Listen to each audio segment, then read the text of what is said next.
Welcome to the Here's My Story channel. I'm Madison. One morning, I woke up to my mom yelling, Madison, Madison, get over here and help us. The cab's waiting outside. How do you think we're going to carry all these suitcases on our own? My mom was doing this to annoy me. She was taking my sister on vacation, and she wanted me to see them leave so I could suffer. My sister Charlotte grinned smugly when she saw me. I hope you're not jealous. You could have been coming with us if you were doing as good as I am in school. Without meeting her gaze, I said, I'm doing well enough at school. My mom jumped in. You're not good at math. Math proves how smart you are. Unfortunately, you take after your father there. But my Charlotte is just like her mother in every way. Charlotte turned to my mom, giggling, and I'm so proud of it, Mommy.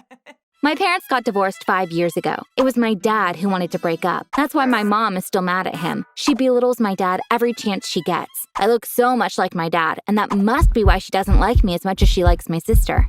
She turned to me as she was getting into the cab. You have 1 week. Study as much as you can. I'll give you a little quiz when I get back. If I see that you haven't improved, you can forget about vacation. Every time Charlotte and I go away, you'll be staying back at home like this. You see, everyone gets the life they deserve.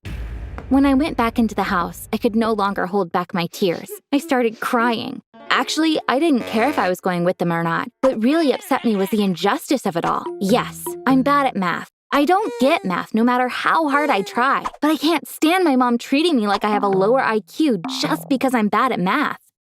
The next morning, I woke up early. I found the best math sites on the internet and I started studying. Unfortunately, nothing changed. I thought I understood all the subjects, but afterward, no matter how hard I tried, I couldn't solve the problems. Perhaps it would help if I got some tips from a friend who is good at math. I went to see Hannah, who's one of my besties. I told her everything. You're so good at math. Do you have any suggestions for me? I'm scared I'll start believing I'm an idiot soon, I said. Hannah consoled me. This has nothing to do with intelligence. Some people are naturally inclined towards math, while some excel in verbal skills. From what I understand, though, you really are in a pickle. I can suggest something else, but I'm scared that you'll make fun of me. Why would I make fun of you? As you said, I'm in a pickle. I'm open to any suggestions, I said, encouraging her to go on. Hannah said, do you remember the time my brother had disappeared 2 years ago? We were all so worried. A friend of my mom's took us to a lady. Don't laugh, but the lady? She was a witch. What? A witch? Like in the movies? I responded. Yes, she came from a lineage of French witches. She learned how to cast a spell from notes left to her from her great-grandmother. On a piece of paper, she wrote "come back" spell and gave it to my mom. My mom read the things on the piece of paper for 3 nights before going to bed. Blood to blood, I summon thee. Blood to blood, return to me. And my brother came home after those 3 days. Oh my gosh, that's really unbelievable, Hannah. Please take me to that lady, please.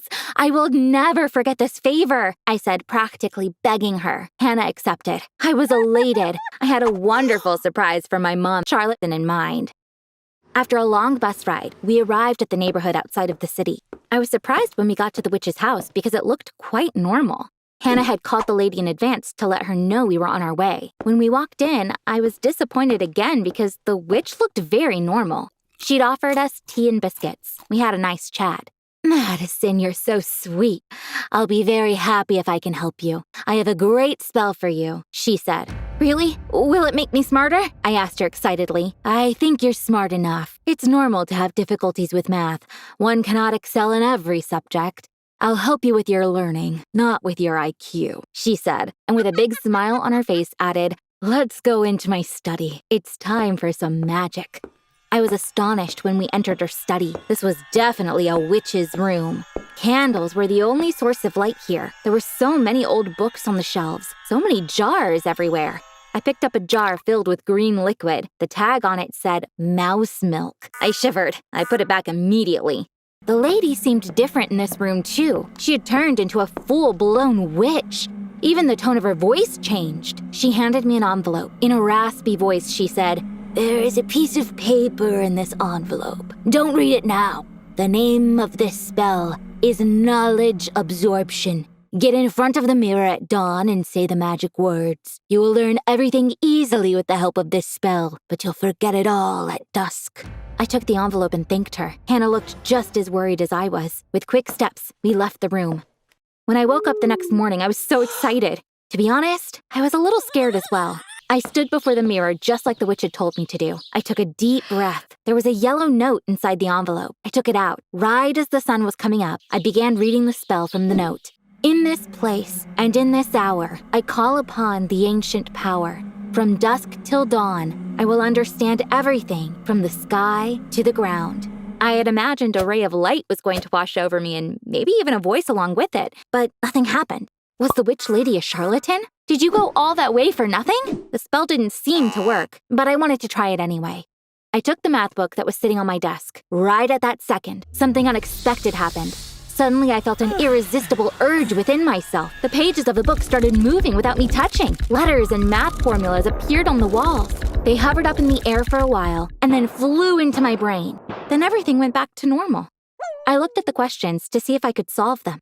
In that instant, I realized that I had learned every single thing in that math book. I was able to solve the questions at lightning speed without a pen or paper. I was hyperventilating with excitement.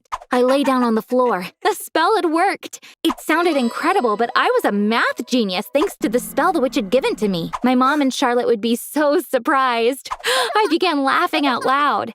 The day my mom and sister came back, I woke up early. I did the spell in front of the mirror. They would be home in 5 hours. Besides my math prowess, I was going to prepare a few more surprises for them until then. Charlotte had gotten excited about music and bought herself a guitar last year, but she couldn't figure out how to play it right, even though she tried hard. I took the guitar from her room. I found a guitar tutorial on YouTube. In 10 minutes, I was a total guitar virtuoso. Of course, I owed it all to the spell, but I was playing so well that for a second, I wondered if I really did have natural talent for it. My mom and Charlotte went to Mexico for vacation. I'm sure they had a pretty hard time because they don't speak a word of Spanish. I started hanging out at Spanish learning sites. Half an hour later, I was speaking Spanish as if it were my mother tongue.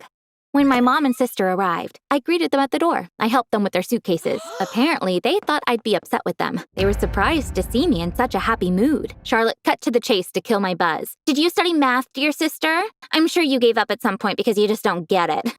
Mom said she was going to give you a quiz. You're going to fail, and we all know it. So you don't need to stress out about it, she said. I smiled calmly. I actually had a very productive week. I realized math isn't that hard after all. I just have to stay focused while studying, that's all, I replied. My mom and Charlotte looked at each other and laughed in my face. My mom said, You studied math and understood? That doesn't sound credible to me. Then it's time for your little quiz. Let's see how I'm gonna do, I replied.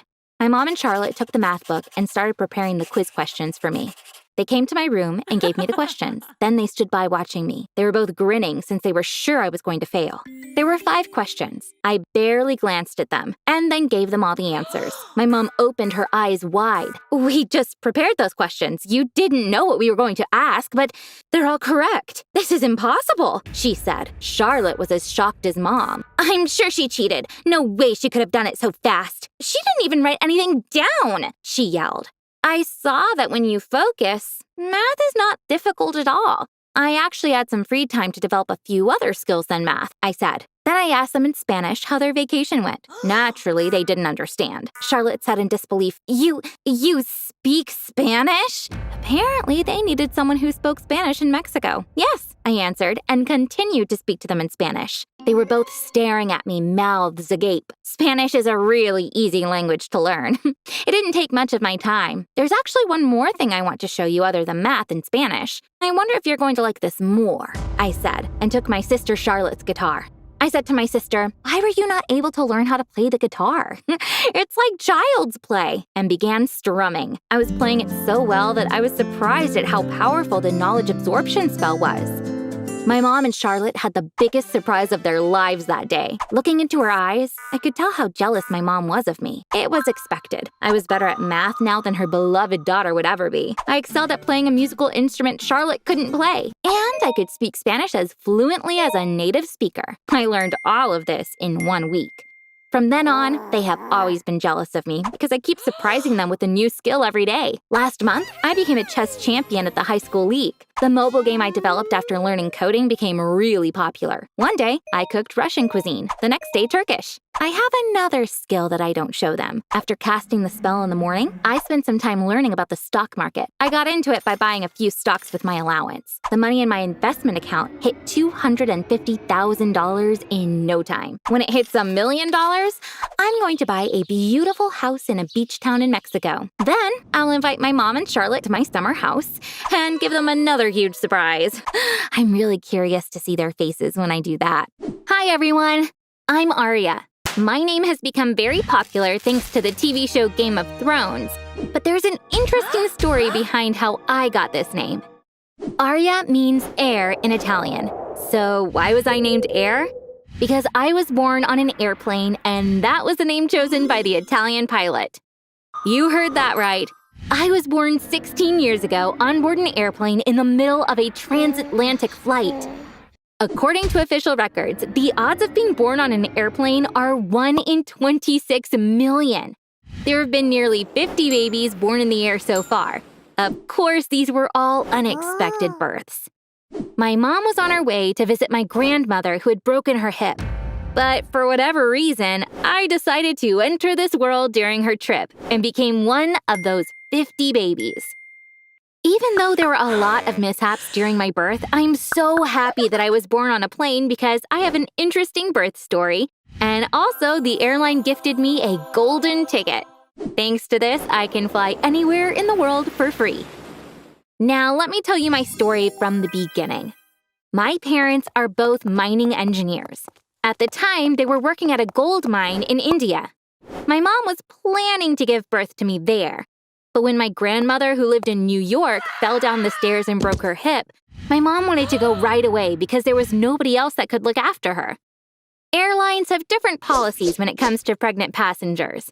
The airline my mom was flying allowed women to fly until they were 38 weeks pregnant. Because my mom was 36 weeks, or 8 months pregnant at the time, she had no trouble buying a ticket. My mom says I was already very active earlier that day. 5 hours after takeoff, she suddenly started getting labor pains. At first, she thought it was due to stress, but after a while, when the contractions began, she called one of the flight attendants. She said, "I have bad news for you. I think I'm going to have a baby." They immediately moved my mom up to first class. The captain came over to her shortly after. He said, "We're currently flying close to the polar circle. We can't possibly do an emergency landing. Will you be okay for the next 4 hours?" My mom was getting worried and told him, "My contractions are getting closer together. That means labor is going to start in 15 to 20 minutes. The chief flight attendant made an announcement saying, "We have a passenger who's about to go into labor. Is there a doctor on board?" When no one answered, she tried again, this time saying, "A passenger is having a baby in 15 minutes. Is there a doctor, a nurse, a midwife, or even a pharmacist?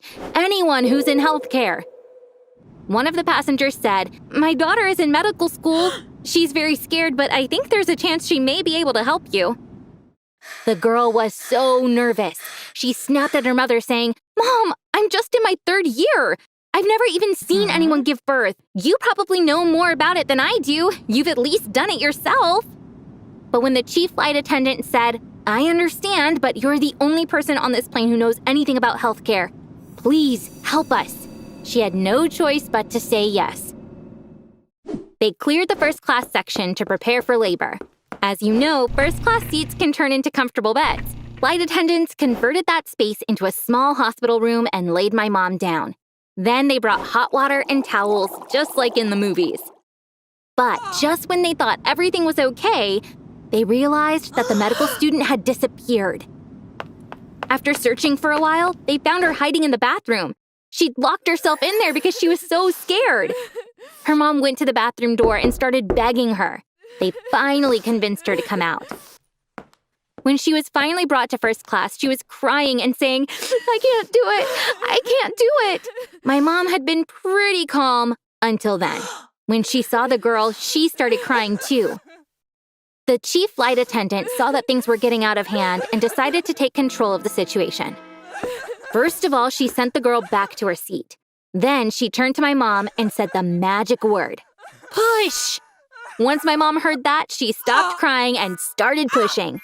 And sure enough, Shortly after, she gave birth to me. All the passengers on the plane were waiting anxiously. The pilot's announcement broke the silence. Ladies and gentlemen, we realize there's a stowaway on board because her name is not on the passenger list. In fact, this little passenger doesn't even have a name. With her mother's permission, I've named her Aria. It means air in my mother tongue. I want to extend a warm welcome to Aria, who was born in the air. Relieved by the pilot's announcement, the passengers broke into applause.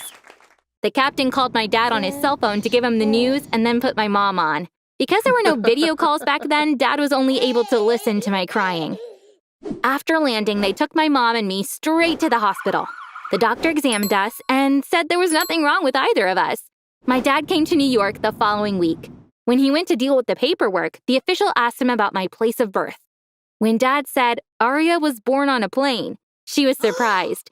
She told him, unfortunately, in the air is not one of the options. The closest one is at sea. We can put that if you like. My dad had to say yes to that. So my passport says I was born at sea. I love showing it to people and saying, actually, I wasn't born at sea, but in the air, and telling them how it happened. That is my birth story. Now let me tell you about my golden ticket. As I said earlier, I can fly anywhere in the world for free. About a month after I was born, the airline called my parents and invited them to their headquarters. The general manager explained that there are some superstitions in aviation, just like in seafaring. Apparently, it's a very good sign when a baby is born on a plane. He said they were going to rename the plane I was born on after my mother. Then he added, and we will give Aria a golden ticket so she can travel on our planes for free for the rest of her life.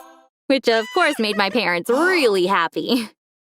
You might have heard before that babies born in the air fly everywhere for free, but that's not exactly true for every baby. Yes, there are lucky babies like me who get the golden ticket, but there is no set rule about it. If the airline wants to give them a golden ticket, they do. If they choose not to, no one asks them why they didn't.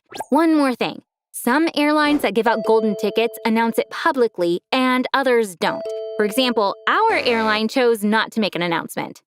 I know some of you might be jealous of me. You might be thinking, I wish my mom gave birth to me in the air. Just think about it. If I decided to go to Japan today, I could get on a plane tonight and be in Tokyo tomorrow. This really is an incredible opportunity, but of course it's not as simple as that. Yes, the flight might be free, but if I don't have enough money for other expenses like hotels and food, there's no point for me going to Tokyo. Also, because I can't travel alone, either my mom or my dad needs to come with me, and of course, they need to pay for their own plane tickets. This is why I haven't been able to use my golden ticket much so far. Now I'm looking forward to turning 18. After finishing high school, I won't start college right away. First, I will go on a trip around the world for a year. I want to visit at least 50 countries. I'll be waitressing wherever I go to make money, so I'll be working and traveling at the same time. Besides, some days I'll be sleeping on the plane instead of paying for a hotel room. Let's say I'm in Paris. From there, I'll get a ticket to Cuba. That's a 10-hour flight. I'll eat a good meal once I'm on the plane. Then I'm going to sleep there as if I'm in a hotel room. After a good night's sleep, I'll wake up in Havana. It sounds wild to treat the plane like a hotel, but I'll be able to do that thanks to my golden ticket. I'd love it if you could give me some recommendations for my trip. Which countries or cities should I visit? And please tell me why you recommend those places. I hope that by the time I start my trip, the pandemic will finally be over and I can travel safely.